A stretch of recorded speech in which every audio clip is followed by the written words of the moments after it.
Hay una tablilla en el Museo Británico que la mayoría de los sumerólogos acepta como genuina, correctamente datada y traducida con exactitud. Están de acuerdo en lo que dice, en lo que no están de acuerdo es en lo que significa, porque lo que registra es un discurso, una advertencia dada por Enki, el dios sumerio de la sabiduría y de las aguas profundas, a una asamblea de seres divinos sobre algo que él quería suprimir del conocimiento humano. La tablilla fue catalogada, publicada en una monografía académica y después dejada calladamente a un lado, porque la cosa que Enki dijo que los humanos deberían temer, la cosa que específicamente advirtió al consejo que había que mantener lejos de ellos, no era la muerte, no era la enfermedad, no era la guerra, ni el diluvio, ni el hambre, las catástrofes que los pueblos antiguos solían atribuir a la ira divina.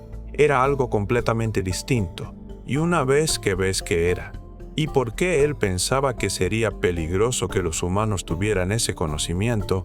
Toda la mitología del antiguo Próximo Oriente empieza a leerse de otra manera, no como relatos, como política. La tablilla en cuestión está catalogada como 8558 en la colección Kuyunjik del Museo Británico. Fue recuperada de las ruinas de Nínive a mediados del siglo XIX, parte de la enorme biblioteca que perteneció al rey asirio Asurbanipal. Esa biblioteca, reunida entre los años 668 y 627 a.C., fue el archivo más completo del mundo antiguo antes de Alejandría, un proyecto deliberado para recopilar cada texto significativo que existiera y preservarlo en arcilla. Esta tablilla fue copiada de una fuente babilónica anterior, que a su vez parece haber sido copiada de algo todavía más antiguo. El original, según los registros de lengua y la gramática estructural del contenido, se estima que precede incluso al periodo sumerio tal como lo entendemos convencionalmente. Y esa es la primera anomalía. El texto usa formas gramaticales anteriores a su aparente periodo de composición, lo que hace significativa la biblioteca de Asurbanipal para nuestros propósitos no es solo su antigüedad, sino su intención. Este no era un archivo aleatorio de registros administrativos, y era una colección curada de lo que los asirios consideraban conocimiento: textos cosmológicos, manuales médicos, observaciones astronómicas, ciclos mitológicos, instrucciones rituales, y una categoría de texto que los asirios designaban como difícil, lo que significaba o bien técnicamente complejo o bien deliberadamente ocultado. Esta tablilla cae en esa última categoría.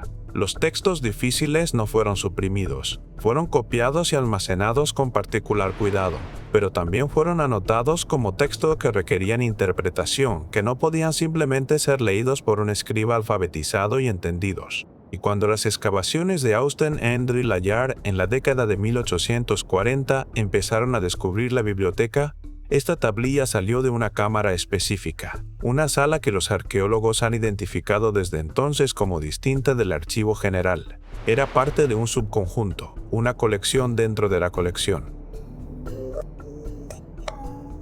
Lo que significa que alguien en Nínive, hace más de 2500 años, tomó una decisión deliberada sobre dónde pertenecía este texto.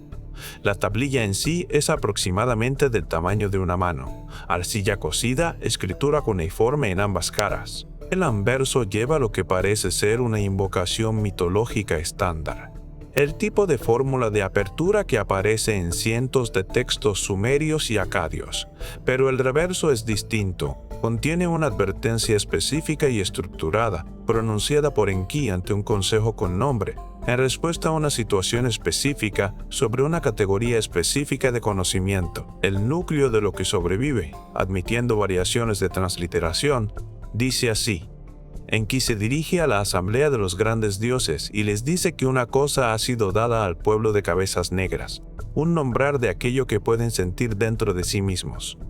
Dice que ese no era el plan. Dice que el plan era que ellos cargaran el trabajo y no que conocieran la profundidad de lo que cargan.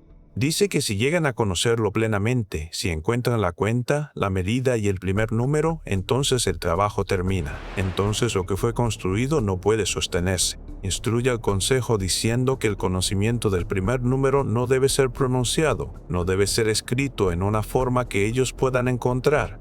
y debe ser guardado en la lengua más antigua a la manera de las aguas profundas, y entonces nombra aquello que los humanos deberían temer, no la muerte. La cosa que nombra es recordar. Lo que eso significa requiere contexto.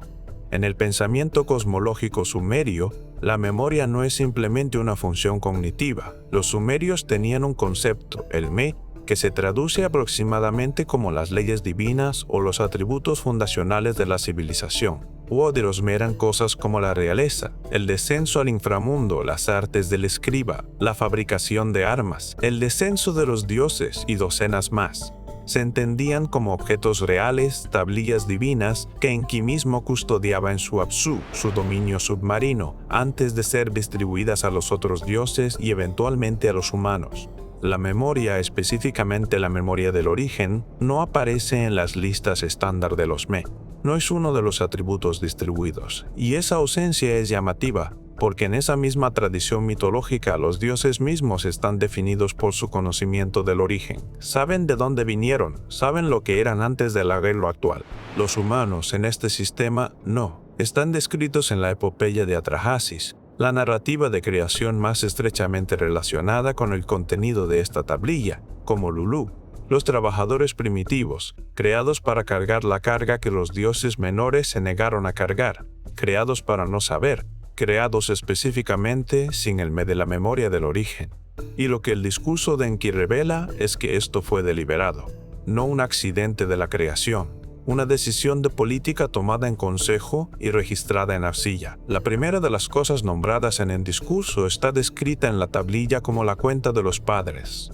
Los padres, en la mitología sumeria, es una designación usada específicamente para los Anunnaki, los grandes dioses que vinieron del cielo, que establecieron los primeros asentamientos, que asignaron el trabajo. La cuenta de los padres significa el número de ellos, cuántos llegaron. Y esto importa porque a lo largo de todos los textos sumerios y acadios que sobreviven, el número de los Anunnaki se describe de maneras que son consistentemente vagas. El Enuma Elish dice que 300 estaban en el cielo y 300 abajo. Otros textos dicen 600. Otros nombran solo a los miembros del Consejo Superior, los 7 que decretan los destinos. Lo que esta tablilla sugiere es que el número real era conocido, era específico, y era el tipo de conocimiento que Enki consideraba peligroso. ¿Por qué? Porque si los humanos supieran cuántos Anunnaki había, y después miraran alrededor y contaran, notarían que algo faltaba, o que algo había terminado, o que algo nunca fue tan grande como se afirmaba. La segunda cosa nombrada es la medida del trabajo. En el contexto mitológico, el trabajo se refiere a la labor que los Anunnaki asignaron a los humanos, la excavación de los canales de riego, el cultivo de la tierra, la construcción de los templos. La interpretación estándar trata esto como una metáfora de la revolución agrícola, pero el discurso de esta tablilla no es metafórico. Enki dice que los humanos no deben conocer la medida del trabajo, porque si la calculan, si suman lo que se les ha quitado contra lo que se les prometió a cambio, el acuerdo no se sostendrá. La palabra que los traductores usan para acuerdo es un término que aparece en los textos legales sumerios con el significado de contrato vinculante entre partes. Enki está describiendo una transacción, una en la que los humanos son una de las partes y una que si entendieran sus términos reales repudiarían. La tercera cosa nombrada, y aquí es donde la tablilla se vuelve genuinamente extraña, se llama el primer número, no un primer número indefinido. El primer número como designación propia aparece en el discurso como algo que Enki dice que nunca debe ser pronunciado en ninguna lengua humana, nunca inscrito en ningún sistema que los humanos puedan aprender a leer. Debe ser guardado, dice, a la manera de las aguas profundas, su propio dominio, el Apsu, el océano subterráneo de agua dulce, y la ubicación de las tablillas de los Me. El primer número está siendo almacenado junto a las leyes fundacionales de la civilización. Y los humanos, dice, no deben encontrarlo. La cuarta cosa nombrada es el nombre de origen, no un nombre, el nombre de origen.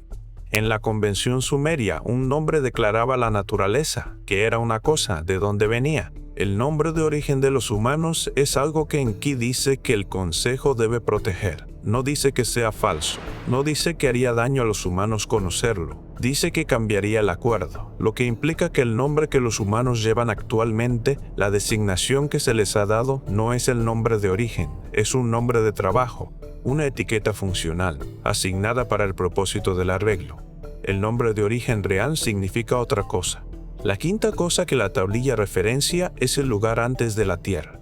La tierra, en los textos sumerios, se refiere específicamente a Mesopotamia. El lugar antes de la tierra es donde quiera que estuvieran los humanos o los Anunnaki, antes de los asentamientos del Tigris y el Éufrates. La tablilla no lo nombra, solo dice que no debe ser pronunciado, pero la implicación que hubo un lugar antes, que el Consejo sabe cuál era, y que los humanos conociéndolo desestabilizaría el arreglo actual tiene consecuencias obvias para cómo se interpretan los orígenes sumerios. La sexta cosa nombrada está descrita como la cuenta de la salida. Las salidas, en los textos sumerios, se refiere a eventos celestes, la salida de estrellas, de planetas, del sol.